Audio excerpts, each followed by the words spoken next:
Hello दोस्तों, अब हम लोग सॉल्व करेंगे एक्सरसाइज 1.3 के प्रॉब्लम्स को। अभी हम लोग कर क्या रहे हैं, class 12 chapter 1 relations and functions. तो मैं आशा करता हूं कि आप लोग composite functions, inverse functions, actually पूरा फंक्शन, रिलेशंस, ये जो प्लेलिस्ट है उसमें जाके शुरू से आप देख लीजिए अगर नहीं देखे हैं तो, क्योंकि फिर आपको समझ में नहीं आएगा।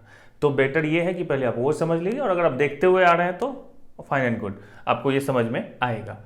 फर्स्ट प्रॉब्लम क्या है कि ये दिया हुआ है लेट एफ क्या है, फंक्शन सच दैट, ये डिफाइंड किस तरह से है कि 1 3 4 ये डोमेन है, इधर फिर कोडोमेन है 1 2 5 एंड जी डिफाइंड है, इस तरह से दिया है। और ये फंक्शन का यहाँ पे डेफिनेशन यहाँ पे दिया हुआ किससे किसका कनेक्शन है, ये सब क्या होता है, ऑर्डर्ड स्पेयर होता है, ये सब हम लोग जानते हैं, ठीक है। और जी यहाँ पे दिया हुआ है, आपको बोल रहा है कि गॉफ निकालने के लिए जी ऑफ एफ ऑफ एक्स। तो ये तो बहुत ईजी प्रॉब्लम, अगर आप थोड़ा बहुत जानते हैं कंपोजिट फंक्शंस के बारे में तो देखिए सबसे पहले ये जो f है इसको लिखिए यहाँ पे, आपको ये देख के पता चल जाएगा कि अगर f आप बनाएंगे तो ये देखिए ये क्या है 1 3 और 4, 1 3 एंड 4, और इधर क्या है ये देख लीजिए क्या है 2 5 1। समझ वाली बात, मतलब उस तरह से मैं लिख रहा हूँ यहाँ पे 2 5 1, यहाँ पे 1 2 5 है, यहाँ पे मैं 2 5 1 लिख रहा हूँ क्योंकि स्ट्रेट लाइन खींचने में मुझे मजा आता है, ठीक है। अब देखिए 1 से 2 इस तरह से कनेक्शन है, 3 से 5 इस तरह से कनेक्शन है, और 4 से 1 इस तरह से कनेक्शन है। 1 to 5 लिखे होते तो फिर थोड़ा सा आड़ा तिरछा होता, मैं ऐसे ऐसे मुझे अच्छा लगता है, ठीक है। तो ये हो गया फंक्शन, यहाँ पे ये दिख रहा है, ठीक है। अब जी यहाँ पे देखिए जी किस तरह से दिख रहा है कि ये क्या है 1 2 5 1 2 5, और इधर क्या दिख रहा है देखिए 3 and 1 दिख रहा है ना। तो 1 से 3 बोल रहा है, ठीक है, 2 से 3 बोल रहा है, ये भी ठीक है, 5 से 1 बोल रहा है, ये भी ठीक है, ये जी है, ठीक, कोई इशू नहीं है इसमें। तो अब यहाँ पे ये देख लीजिए कि यहाँ पे ये देखने से पता चल रहा है ना कि ये f ऑफ 1 जो है, f ऑफ 1 इक्वल टू कितना 2 है, यही ना, इसका मतलब तो यही होता है कि ये इनपुट है ये आउटपुट है इस फंक्शन का। f ऑफ 1 इक्वल टू 2 है, f ऑफ फिर 3 कितना है यहाँ पे वो देखिए 5 है, f ऑफ 4 इक्वल टू कितना है 1 है ना, ये तो ईजी है। यहाँ पे क्या होगा g ऑफ 1 इक्वल टू 3, ये क्यों निकाल रहे हैं, क्योंकि गॉफ निकालना है दोनों फंक्शन, ठीक है। तो g ऑफ 2 इक्वल टू कितना है, ये भी 3 ही है, तो ये मैनी वन टाइप का दिख रहा है यहाँ पे, ये सब आप जानते होंगे। g ऑफ 5 इक्वल टू 1 है, ठीक है। अब गॉफ निकालना है हम लोगों को, गॉफ का मतलब क्या होता है g ऑफ क्या f ऑफ x, मतलब अब इस g के इनपुट में fx चला जाएगा टोटल। तो fx जो है वो डिफाइन कहाँ पे, 1 पे 3 पे 4 पे है ना। f क्या है 1 इनपुट है, 3 इनपुट है, 4 इनपुट है, सब पे ये एक एक आउटपुट देता है। तो अब यहाँ पे आप सब के लिए बारी बारी से निकाल सकते हैं। g of f of x क्या है यहाँ पे 1 है, ठीक है, बात आ रही है समझ में। एक और हो सकता है g ऑफ f ऑफ 1 के बाद क्या होगा 3 हो सकता है, g ऑफ f ऑफ और क्या हो सकता है 4 हो सकता है ना। स्टेप बाय स्टेप बहुत ही ईजी चीज है। तो अब यहाँ पे जब g ऑफ f ऑफ 1, तो f ऑफ 1 हमको पता है कितना है, f ऑफ 1 इक्वल टू 2, तो ये क्या हो जाएगा g ऑफ 2, और g ऑफ 2 भी पता है यहाँ से, तो ये कितना हो जाएगा 3। बात आ रही है समझ में। अब यहाँ पे देख लीजिए g of f of 3, f of 3 कितना है 5, तो this equal to g of 5, और g ऑफ 5 इक्वल टू कितना है 1, सही है भाई। अब g ऑफ f ऑफ 4, तो f ऑफ 4 कितना है 1 है, तो g ऑफ, अब इसके जगह पे कितना हो जाएगा 1 हो जाएगा, तो g ऑफ 1 इक्वल टू है कितना डिफाइंड 3 है। तो यही तो गॉफ निकल के आ गया। गॉफ ये जो फंक्शन हुआ, गॉफ मतलब क्या, एक ऐसा फंक्शन जिसमें g और f दोनों आ रहा है, ठीक है। तो अब यहाँ पे ये देख लीजिए कि इनपुट था क्या, यहाँ पे 1 था, तो इसका जो ऑर्डर्ड पेयर अगर आप लिखना चाहेंगे तो इनपुट क्या था 1, इस गॉफ का आउटपुट क्या है 3। आ रही बात समझ में। अगर इसका लिखना चाहेंगे तो 3 क्या था इनपुट था, आउटपुट क्या निकल गया 1। अगर यहाँ पे 4 इनपुट था तो आउटपुट क्या निकल के आया यहाँ पे 3, यही है ना। 3 डाले 1 आया, 1 डाले 3 आया, तो 1 3 3 1 और फिर 4 3 हो गया। इसका भी अगर आप यहाँ पे ये बनाना चाहते हैं तो देखिए यहाँ पे ये क्या क्या हो जाएगा 1 3 4, और इधर क्या क्या है 1 and 3, तो 1 से 3 का, ठीक है, 3 से 1 का, और फिर 4 से 3 का। अरे बात समझ में। तो अब ये देख लीजिए ये फंक्शन क्या हो गया, गॉफ फंक्शन डिफाइंड है। आ रही ना बात समझ में? तो हो गया सॉल्यूशन यहाँ पे। और गॉफ में ये चीज़ पता है, देखिए कि फर्स्ट वाला जो है एफ का जो इनपुट है ये यहाँ पे डोमेन दिख रहा है ना 1 3 4, और जो रेंज दिख रहा है जो जी का रेंज है 3 और 1, यही है ना 1 और 3 हो गया। अब नेक्स्ट प्रॉब्लम देखते हैं। अब देखते हैं सेकेंड प्रॉब्लम। ये एक्चुअली प्रॉब्लम नहीं है, ये एक प्रॉपर्टीज है, या आप इसको फॉर्मूला बोल सकते हैं, या याद रखने का एक चीज़ है जो आप याद रखें, आगे प्रॉब्लम्स में और काम देंगे। ठीक है, ये क्या बोलता है कि f plus G of h, मतलब पहले दिया हुआ है कि f, g एंड h ये तीनों फंक्शंस हैं जो डिफाइंड है r टू r, तो शो करना है आपको कि ये इक्वल टू ये होता है, ये इक्वल टू ये होता है, ये होता ही है। सो क्या करना है इसमें, ठीक है। हम लोग पढ़े थे ऑपरेशन ऑफ फंक्शंस में, दो फंक्शन जब होता है तो किस तरह से वो यहाँ पे होगा। ये देखिए, ये इसको हम देखते हैं यहाँ पे। तो जैसे इसको आप पहले LHS देख लीजिए, LHS, ठीक है। ये क्या है कि f plus G of h है, मतलब क्या है hx, जैसे फॉग गॉफ लिखते हैं ना यहाँ पे, जैसे गॉफ लिखते हैं, इसका मतलब क्या होता है g of f of x, यही होता है ना। तो वही चीज़ यहाँ पे इसको ऐसे भी लिख सकते हैं ना, h ऑफ x। ये दिखाने के लिए बड़ा वाला ब्रैकेट अलग से दिखने के लिए ये डाला हूँ, और कुछ उसका मतलब नहीं है, ग्रेटेस्ट इंटीजर नहीं है यहाँ पे। कुछ बुद्धिमान व्यक्ति आ जाएंगे बोलेंगे ये ग्रेटेस्ट इंटीजर है, ऐसा कुछ नहीं है, ठीक है।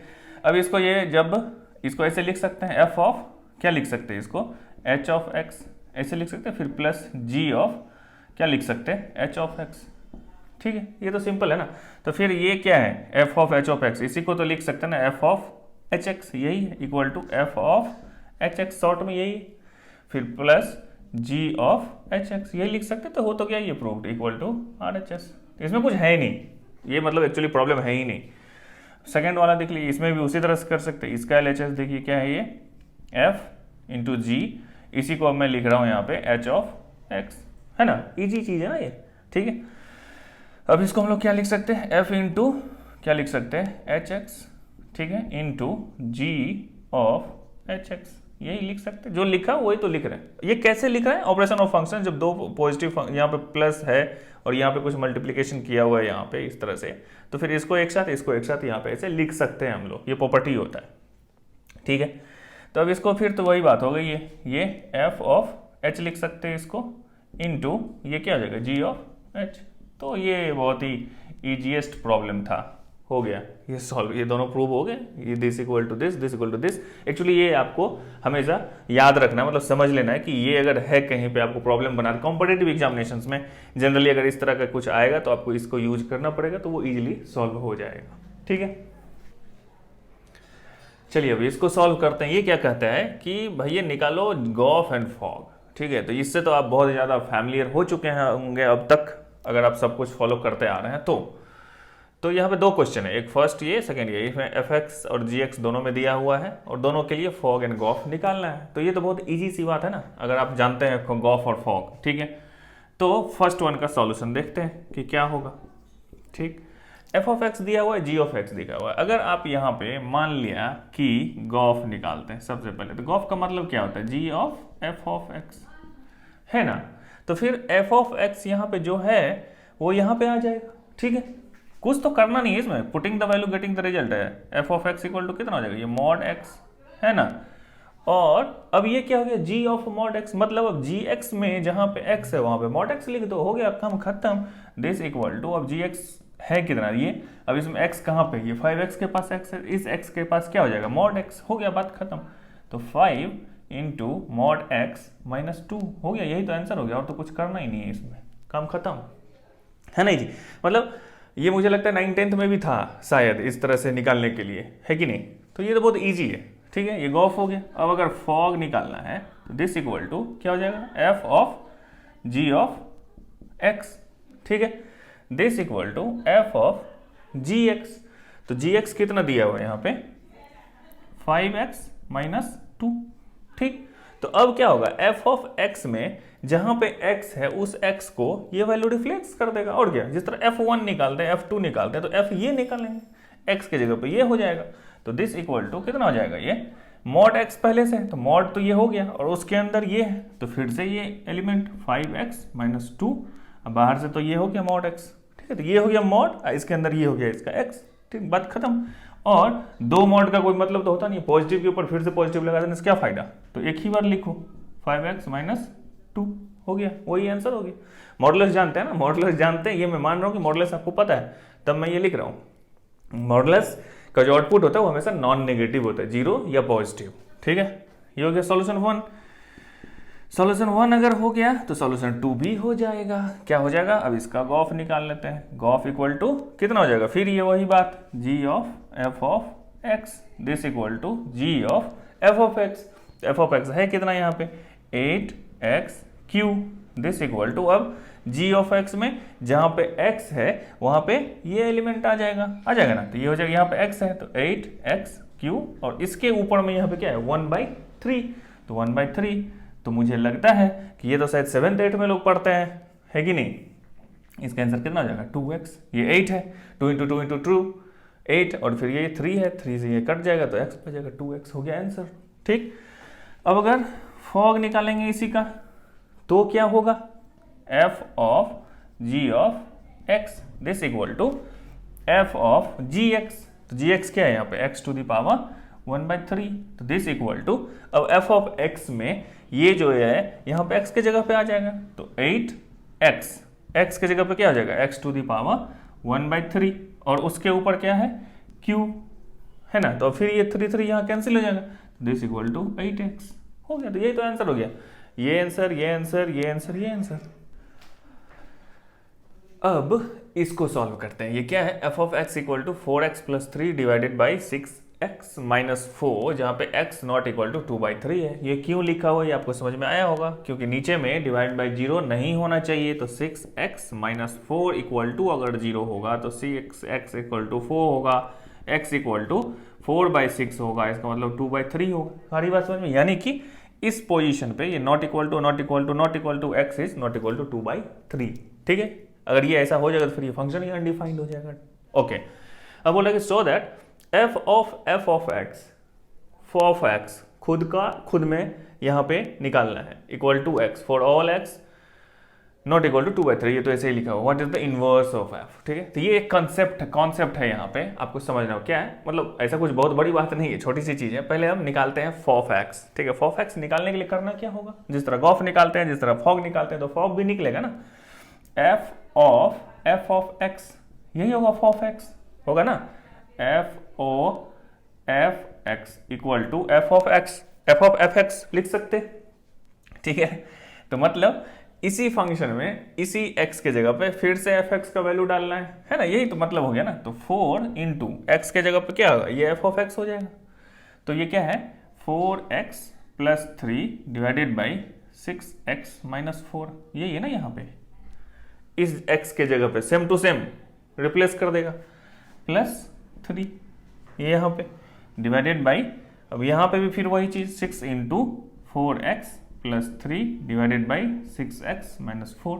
ठीक है, और फिर -4 है यहाँ पे, इसको सॉल्व करके देखिए ये क्या आता है, दिस इक्वल टू, यहाँ पे करके देखते हैं ये कितना हो जाएगा 16x + 12, फिर प्लस यहाँ पे 18x - 12, ऊपर में यहाँ पे कर रहा हूँ मैं, और फिर डिवाइडेड बाई, ये तो कैंसिल हो जाएगा, ये तो दिख रहा है यहाँ पे 6x - 4, फिर यहाँ पे कर लेते हैं, कितना हो जाएगा ये 24x प्लस कितना ये 18, और ये फिर माइनस से यहाँ पे क्या होगा -24x + 16, यही होगा ना।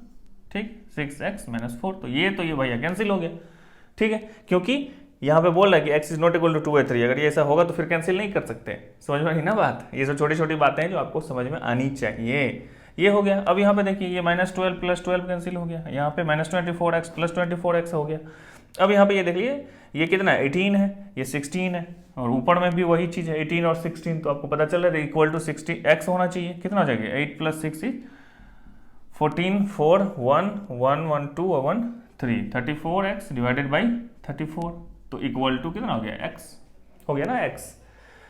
तो कहने का मतलब क्या हो गया, अब यहाँ पे ये देखिए ये इसी को ix बोलते हैं, आइडेंटिटी। मतलब अगर आप f ऑफ fx निकाले और ये क्या निकल के आ गया ix इक्वल टू x, जो इनपुट डाले वही आउटपुट आ गया ना।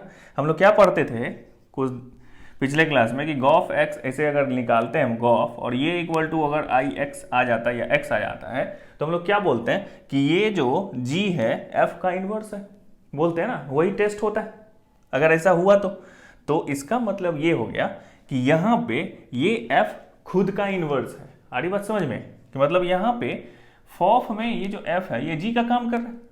मतलब अगर फॉग निकालते या गॉफ निकालते,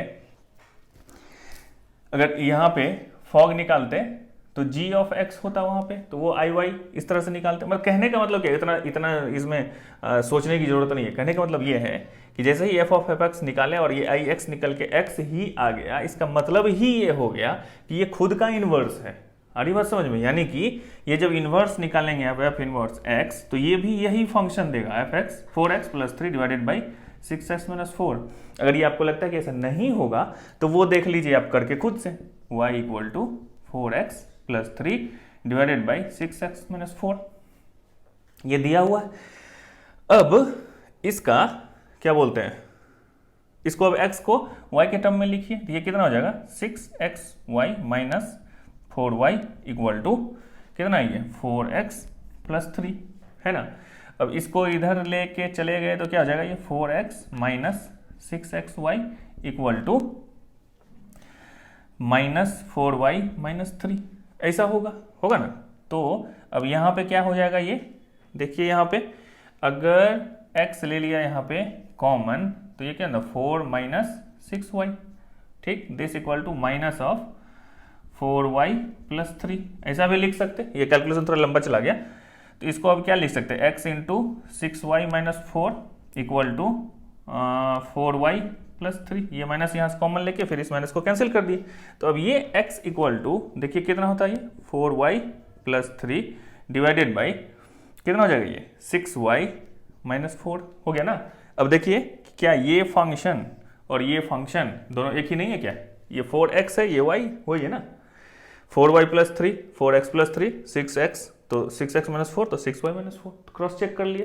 तो इससे सीखे क्या हम लोग कि अगर यहाँ पे फॉफ निकाले और ये x ही आ गया इटसेल्फ, तो फिर निकालने की जरूरत नहीं है आपको यहाँ पे कि इनवर्स चलो फिर से निकालने के लिए चलते हैं, नहीं निकालना है आपको ये जैसे ही हो गया आप बोल दोगे कि ये इन्वर्टेबल है फंक्शन और खुद का ही इनवर्स है यहाँ पे, तो ये हो गया। आ गई बात समझ में? यहाँ पे आप और चेक कर सकते हो ये फंक्शन 1 1 है, ऑन 2 है कि नहीं है, लेकिन उतना नहीं करना क्योंकि आप डायरेक्ट यहाँ पे पूछ रहे हो what is the inverse of x, और ये तो यहाँ पे प्रूव कर ही दिए कि ये एक्स है, तो ये अगर होता है तो इन्वर्टेबल होता ही है। ठीक है, चलो इतना समझने की जरूरत नहीं है, प्रॉब्लम सॉल्व हो गया। अब नेक्स्ट देखते हैं इस क्वेश्चन में क्या बोलता है कि ये 3 फंक्शंस हैं, आपको बताने क्या इसके इनवर्स निकलेंगे क्या, वो आपसे पूछा जा रहा है कि इसका इनवर्स होगा कि नहीं होगा इन तीनों का। ये तीनों फंक्शन है, ये पहले से बता दिया गया है आपको। तो सिंपल सा बात है कि अगर 1 1 ऑन 2 होगा तो वो फंक्शन इन्वर्टेबल होगा, नहीं होगा दोनों में से कोई एक भी तो वो इनवर्स नहीं निकलेगा उस फंक्शन का। सिंपल सी बात है। तो अगर 1 1 ऑन 2 आपको पता है तो ये क्वेश्चन बनाने की जरूरत ही नहीं है, ये देखते ही बन जाएगा आपको। तो देखिए जैसे फर्स्ट वन सॉल्यूशन हम लोग बनाते हैं, इसको सॉल्यूशन फर्स्ट क्या है, ये 1 2 3 4 से 10 डिफाइंड और फंक्शन है क्या 1 10 2 10 3 10 4 10, देखते ही पता चल रहा है कि ये क्या है मेनी वन। समझ में आ रही बात? यहाँ पे क्या है 1 2 3 4 और इधर क्या, इधर भैया ये गरीब आदमी है, इसके पास एक ही एलिमेंट है ना 10 है। ये मान लो कि A है, ये मान लो कि B है। ये बोल रहा है कि 1 से 10 2 से 10 3 से 10 4 से 10 ऐसे रिलेशन है। ठीक है, रिलेशन होने में कोई दिक्कत नहीं है, ये फंक्शन होगा। लेकिन क्या इसका इन्वर्स होगा? इन्वर्स नहीं होगा। क्यों? क्योंकि एक से ज्यादा एलिमेंट का सेम इमेज है इधर, है कि नहीं। 1 का भी मतलब f ऑफ 1 भी 10 है, f ऑफ 2 भी 10 है कि नहीं। समझ आ रही ना बात?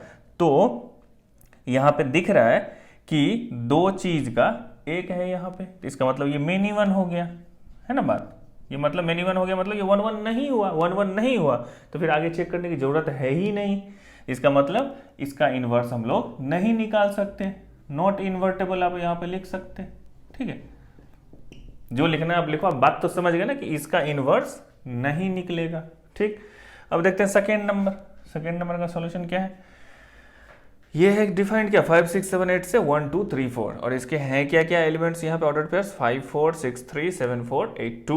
अब यहाँ पे देखिए ये भी देखते ही आपको पता चल जाएगा। अगर कॉन्सेप्ट पता है तो भैया क्वेश्चन बहुत इजीली सॉल्व हो जाता है, नहीं पता है तो फिर बहुत मेहनत है, बहुत मेहनत के बाद भी नहीं बनेगा अगर कॉन्सेप्ट क्लियर नहीं है तो यहाँ पे क्या है, इधर क्या क्या एलिमेंट्स हैं ये देखिए 5 6 7 8 5 6 7 8 है ना।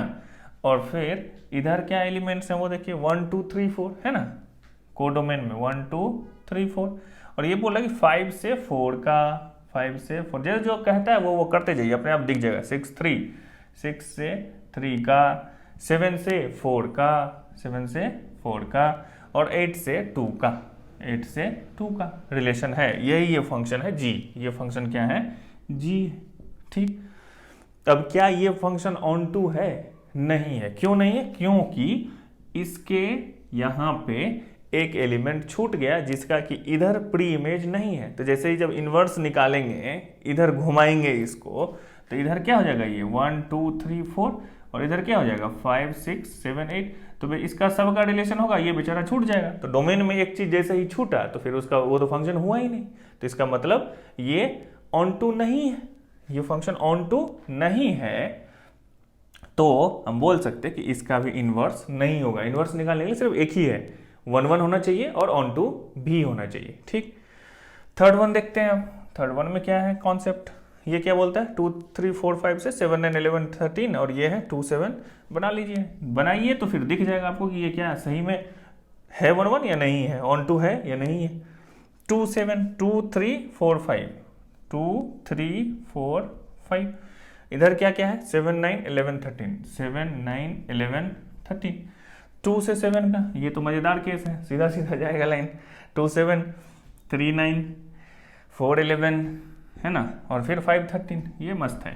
फिर ये क्या हो जाएगा, ये फंक्शन क्या है, h है। ये तो आइडियल केस दिख रहा है कि 1 1 भी है और ऑन टू भी, इधर कुछ छूटा हुआ नहीं है, और ये सब क्या 1 1 रिलेशन है। तो ये परफेक्ट केस है। क्या 1 1 भी है, ये 1 1 और ऑन टू भी है। इसका मतलब इसका इनवर्स पॉसिबल है। यहाँ पे बोला नहीं इनवर्स निकालने के लिए, निकालोगे तो क्या निकालोगे आप। इनवर्स में मैं बोला था कि पी क्यू अगर है तो क्यू पी होता है, बस इसको उलट देना है। 2 7 है तो 7 2, 3 9 है तो 9 3, 4 11 है तो 11 4, 5 13 है तो 13 5। That's it.